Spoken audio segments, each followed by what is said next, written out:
Hi, everyone. Welcome to 5 Questions with LeRoy Butler. Hey, it's a victory. You know what I put on my Tuesday. I put on my Facebook, hooray, it's a victory, my personal mac and cheese for everyone. Oh, really? We celebrated. Really? I didn't get any.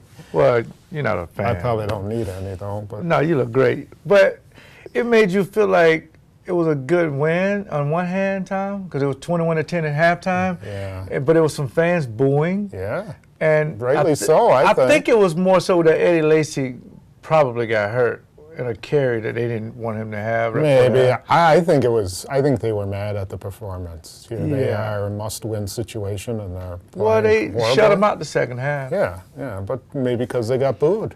You know? Well, I don't know. It's just something to the fact that fans have a right to boo. Right. I know that. But you also have a right to correct it, in which they did that. So Okay. it's fair enough. All right. So let's Yeah. go to the nuts and bolts of this week, which is one, sitting here today, we don't know for sure whether Aaron Rodgers is going to be cleared. You would think that by Monday they would know. Here it is Tuesday, and we don't know, and he's going to have a workout. So what do you think is going on in that discussion between Aaron Rodgers and Pat McKenzie on whether he should play or not? See, it's a lot of discussions that goes on in this, and I've been in a lot of those discussions. It's a discussion that Mike McCarthy would have with Dr. McKenzie when Aaron is not there. It's another discussion that Dr. McKenzie would have with Aaron when Mike is not there. There's another discussion when Pepper will be there, all the training staff will be there for his rehab. There's also another discussion that you have with your coaching staff. So there's a lot of discussions going on. Everybody got to be on the same page. I would assume Ted Thompson weighs in on this as well. Well, I think he kind of stays out of it and just gets a report of what's going on based on, the personnel of it, because he has to worry about the overall team. He has to look at the big picture, though, too. Yes, he does. doesn't want Aaron Rodgers suffering some long-term injury. Right? That's what I'm saying. They will only report to him if it was something catastrophic, like it's not healing or he just broke it again. Other than that, they'll stick to the day-to-day. But Pat McKenzie always errs on the side of caution. Right. And I think that's for the most part. He cares about the players personally. I mean, this guy can just touch your knee and know if you had an ACL or MCL. He's been doing it a long time. It's, when I injured my shoulder, I mean, the way it was structured, it would have been hard for me to play again. That's a discussion me and him would have. I would think that for him and Aaron, because Aaron's going to tell him, I want to play. Right, right. And Doc has to look you in the eyes, put the glasses on the nose and say you can't. And then he'll actually show you the x-rays and educate you on collarbones. And then they'll look at other literature of other players who've had injuries like this.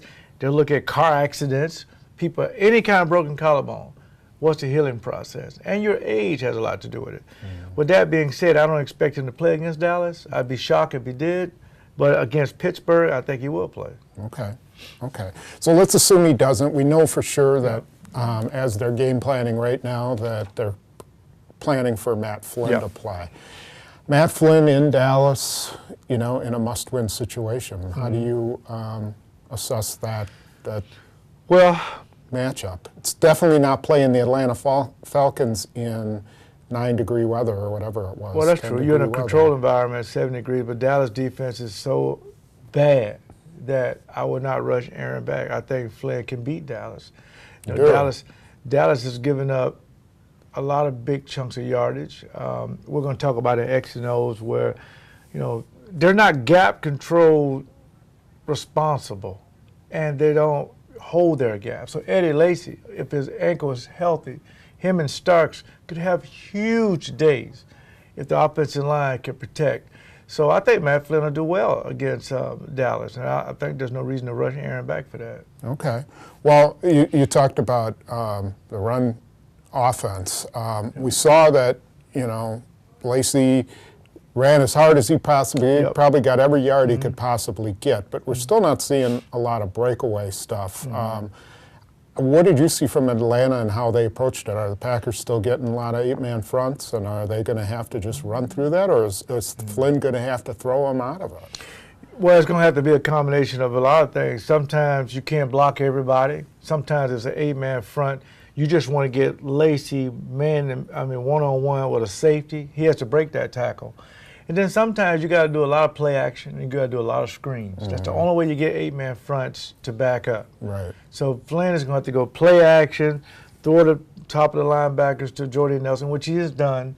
Now the linebackers back up a little bit, and now they play the conventional cover 2. Then you can run the ball again. Right. So I think McCarthy knows that. I think for the most part, he always understands that he's going to get a lot of 8-man fronts, sometimes 9-man fronts, and you just got to beat a guy. I mean, we saw some Dallas film against Detroit. Dallas had 9 guys up there, and Reggie Bush still broke it through for 17 yards. Yeah, we think this is one of those things. We think the Packers' gap control is bad. This is like rewriting, what bad really is in gap control. I agree. Because if you got the A gap, nothing gets me out of that A gap unless I make a tackle. I don't go peep in somebody else's gap. Right. It's yours. So, and when we explain gap control, I think people will understand to where Lacy 20 carries for 65 yards. Those are some hard yards. But I would do one thing I do caution about him, and Tyler Dunn touched on it. He's taking a lot of unnecessary hits, Tom. Mm-hmm. He's going to have to learn to step out of bounds when he's close to the sideline. Yeah.